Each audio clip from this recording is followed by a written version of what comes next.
para sa side ng BREN Esports and kalimutan ko na yung dalawa nung ano eh. It was Parsa and Parsa. Yan, Parsa Cho. Oo, so the early picks now that is getting introduced here is first is the Kimi. Next would be the Cho naman sa side dito ng BREN Esports. And well, tingnan na lang natin yung continuity ng running game natin dito. Kung yung Hilda ba, abot ba tayo hanggang dun sa Hilda ban? Kasi I did recall BREN Esports banning the Hilda, no? Yes, exactly. Banning the Hilda. So probably yun yung nagkaroon ng technical difficulties like what we've said before we actually get from the break. Surprisingly, the Kimi was picked first. Like what I've said kanina, di ba? Parang medyo awkward yung pick ng Kimi kasi there's a part na pwede siyang kunin ng huli. And there's I think there's no way or a little chance na masama rin siya into banning. So I guess that was really an Esmeralda. Yeah. May pagka maaga. So baka nga no, baka hindi Kimi yung naging running pick natin dito. Well, we'll see the third pick. So far wala pa namang kaibahan mula doon sa unang set ng picks na natunghayan natin bago nga tayo nagkaroon ng draft. And now, Onic-PH is taking their good time to draft. Let's get back, no? I think huling discussion natin dito. Alright, we got the Roger, not the Kimi. Alright, so we have some new picks here. Feeling ko, may pagkamaaga pa rin. Actually, there are a lot of options for the main carry pa rin, no? Para piliin. May pagkamaaga yung Roger dito. But the best part about Roger is he doesn't struggle much against the Cho. Diba? That was shown here by BREN. So, but ikaw, Rob, your thoughts on this draft? On the draft, para sa akin, yung doon in terms sa Roger, gusto ko yung pick na nila kagad to kasi there's a big possibility na maban siya or rather makuha siya dito ng BREN Esports. Plus, of course, Roger, isa sa pinakamabilis sa rotation na in the current running meta. Meanwhile naman sa BREN Esports, I really like the ban ng Hilda dito kasi I think it was Delar who's have been using it from some other tournaments I've been watching ng Onic-PH. Sobrang, itong hero na to, respected talaga. I mean, worth it talagang iban. Sobrang daming naibibigay ng isang Hilda sa current meta natin ngayon. And Ling was actually been taken down. Was that actually going to be a respect ban for LTZ? It should be. It should be. I mean, we consider Carl TZ as a very aggressive player, and I still think of Ling as an S+ tier na assassin and carry pa rin. That is very impacting, especially at the hands of a very aggressive player that knows when to go in, go out, tapos when they can play around it, no? The big question here is what will be the main carry ngayon for Carl TZ? And my thoughts here is I keep on mentioning how the okay. Whoa. Gatot Catch and Hayabusa. I want to actually break down the Baxia and I want to ask your thoughts regarding the Baxia dito, Rob Luna. But I want to add now on that. What are your thoughts between the interaction between Baxia and Gatot Catch naman sa kabila? How can you contrast these two tanks ngayon sa side ng BREN and Onic? If I guess, if I am gonna be analyzing it correctly, is that Basha, pinik sila dito ng Onic is like a deny pick eh. Just para lang matanggal yung part na pwedeng ma-counter pick kagad dito yung Esmeralda nila and the rest of Onic-PH kasi di ba sustain yung dalawa nila. Then surprisingly yung Cyclops na nagiging ano na din on the current meta ng support natin, yung ultimate na dito could be able to lock down such as yung Yuzong and even the Hayabusa right after nakita niya yung ulti niya. So doon naman in contrast with Gato Kacha, I think this might be a side lane Gato Kacha and still gonna be sticking on that show on the tank support. Okay. Yes. It's very possible actually, no? To withstand the hits at least, you know, on the Khalid. That's one possibility actually. Man, the draft is totally challenging kaagad. I was expecting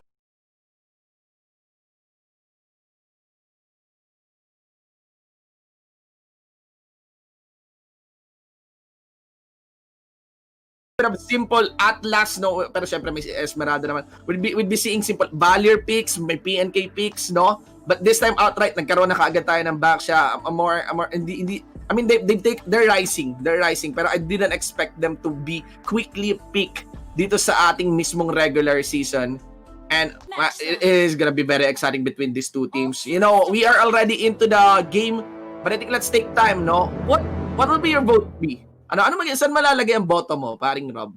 with these two compositions? With this composition, if Onic PH could be able to pull off this first 5 minutes, I would go for Onic PH on game number 1 time machine. Onic. For the main reason of rotation itself. Wise could be able to deal so much damage, mabilis sila makakaikot. Kung may Venus on the Cyclops, ito, I think it's been seeing a lot of pick. Ito, kadalasan na siyang napipick din talaga ngayon. At yung damage ng isang Cyclops, sobrang sakit. I see. And although there is the Hayabusa, I cannot but feel that parang okay lang yung Cyclops eh. It's the Cyclops that's really targeting the Hayabusa and not really the other way around, no? Despite Hayabusa being an assassin. So ako din, siguro I'll go with your vote then. Na I would be buying for Onic PH kasi distansya lang kailangan mo dito eh sa Cyclops eh, di ba? Yep, Pag nabitawan mo yung ult eh, bitaw ult ka lang, okay ka na eh. Proper timing. Kumbaga pagka naunahan ka ng ulti ka agad dito ng isang Cyclops, sobrang bilis mo ma-burst down.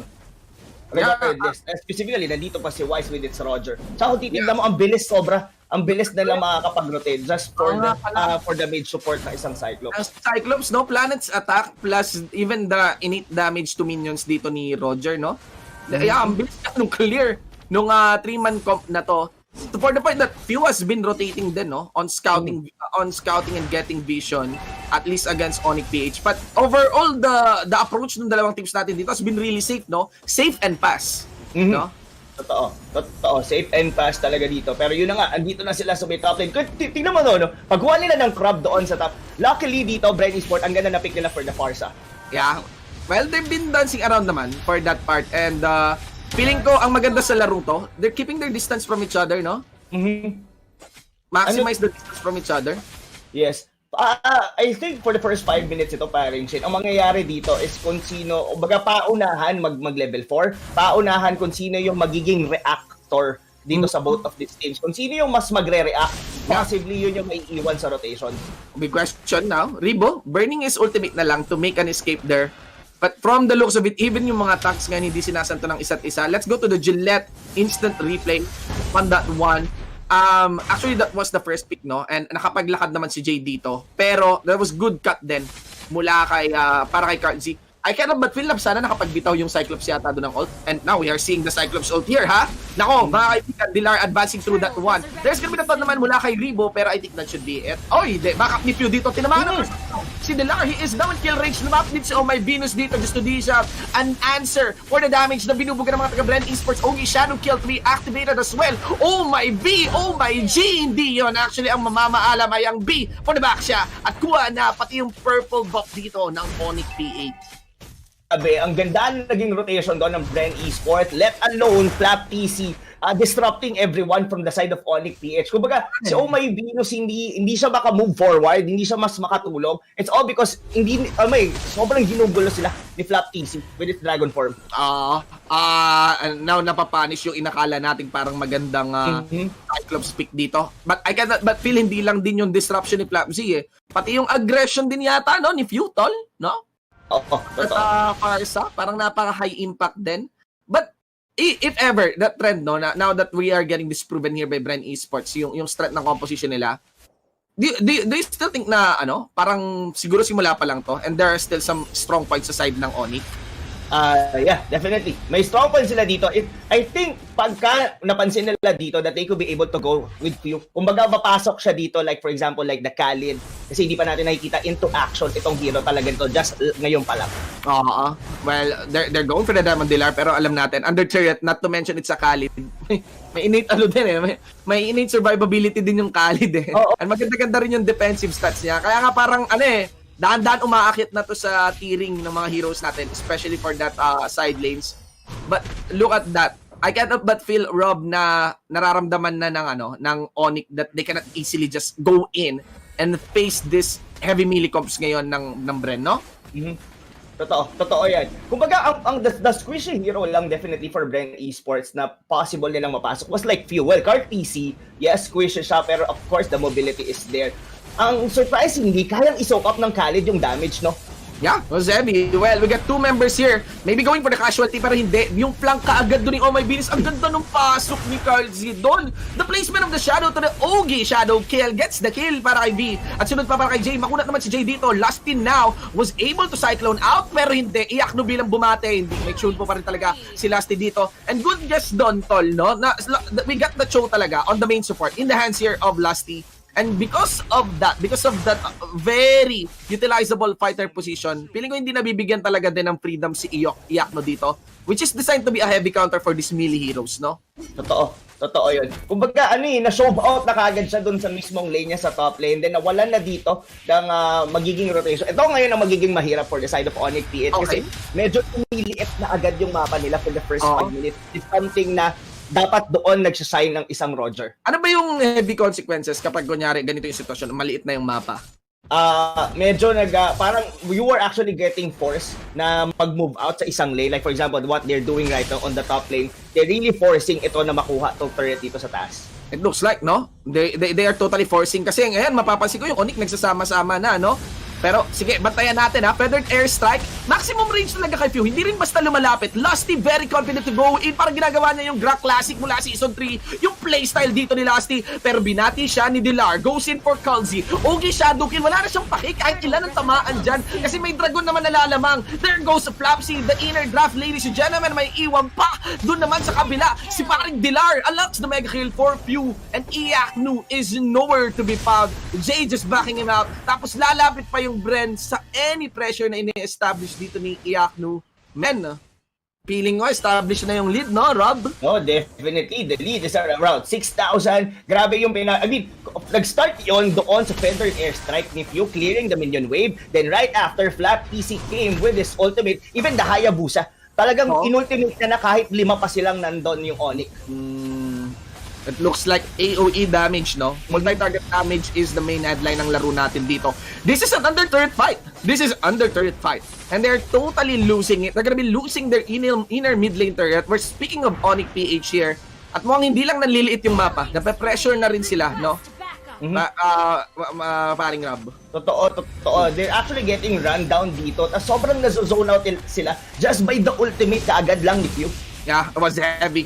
Now let's see here. Rebo taking a lot of damage. Oh my goodness, yung planet's attack talaga iba pa yung na-target. Minion wave, ladies and gentlemen. And there goes Katsi na naman muli. Tapos sakto yung panipa dito kaagad ni Lusty. Way of the Dragon unlocks the mega kill na maalam na si DJ Khalid doon. Double kill. Meron pa si Mata. Hindi na nga. Pinamuklat na lang para mawala. And that's it. That's a 3-4 non-exchange. The trades here per kills are getting heavier and heavier against Onic PH. Oo, dito, well, there's gonna be a Hail Mary play na lang talaga yung kailangan dito ng Onic PH in this position. Kasi ang mangyayari dito, makiklear out na lahat sila and there's no way na makakalabas ngayon yung trio nila dito unless they go as a team, literally. Kaso ngayon, so yung minion wave clear din, even ng BREN Esports, sobrang bilis. Kaya nilang tanggalin na lahat ng outer turrets dito, which is isa na lang yung natitira dito for Onic PH. And feeling ko, Rob, no? Makikita mo sa larong to, now I understand bakit ang aga nung pili sa Parsa, no? Totoo. Ang ni Few, napaka-agresibo kaagad ni Few doon sa Parsa, and I can't help but think, well, it's obvious here in this game, they really know how to play around the pressure that Parsa establishes. Diba? At hindi na ako magtataka if Parsa will be part of the ban mamaya ng Onic PH. Sobra yung, this hero alone is zoning them out. Let alone, kumbaga pag nag-Feather Airstrike si Few, maiipit sa isang position ng Onic PH, that's where Flap TC will come with the Dragon form. Now, tuloy-tuloy na from there. Indeed, Rob. Actually, feeling ko parang step by step yung advances dito ng BREN. Step 1, ult ni Parsa. Diba? Kung may mabawasan na konti, may entrada pa. It would be of the Yuzong, it would be of the Cho. Tapos last round si Kart Z, no? Siya yung parang step 3 for this fight. So this is, I think, the way how this composition is played as shown to us by BREN Esports. But Onic is on its classic. They're grouping up, maybe willing to take fights and pick ups. Are you considering any comeback capacity dito para sa Onic PH, Rob? Seeing any power spike coming from them kasi Siguro we could be able to see like a play na hindi sila agad, I mean, ma-soak up, like what I've said. Kanina, hinold ni Dilar yung damage ng ultimate ni Carl TZ with the Hayabusa. Possibly ma-hold ni Dilar yung damage na ibibigay doon sa first initial burst na ibibigay ng BREN. Pag nangyari yun, pwede dito makapag-comeback dito sila. Wise, they still have Iyakno as a sustain as well. Oh, my Venus can still have a damage. Feeling ko na rin kung individual matchup. Pero tingnan natin the Lord is being made used to the maximum dito ng mga membro ng BREN Esports. Lumipat na ng base. Doon yung Yuzong natin. May mega kill pat. Inuwi niya na lang at binulsat inarbor si Oh My Venus. May minion pa onto the mid lane inhibitor. Tapos destroyed na rin yon. Top lane inhibitor turret ang susunod habang nasa may Gedli na lulunod ng mga skills na manggagaling mula kay Few dito against the members of Onic PH. Wise is there. The top lane inhibitor is not yet destroyed, but doesn't matter. They're gonna be focusing onto the base itself. Minion wave comes in. Iyakno went for the dive. Kartsi will have the Ogi Shadow out, no? Hindi Quad Shadow out. Dilar gets traded. Ogi Shadow ilang ginawa dito ni Kartsi, and they went for the re-engage. Maximum uptime here for BREN Esports in fights. This is the second team fight, tol, that they are taking. Yes, kumbaga na-sustain nila yon, and even just the Yusong lang yung namatay and totally annihilated the rest of Onic PH and getting at least 2 tier 3 turrets. Now, for any winning condition dito, kung iisipin mo, grabe, look at that. Fuse withstanding everyone from the side of Onic, and I guess Panishing this might be it. Yeah.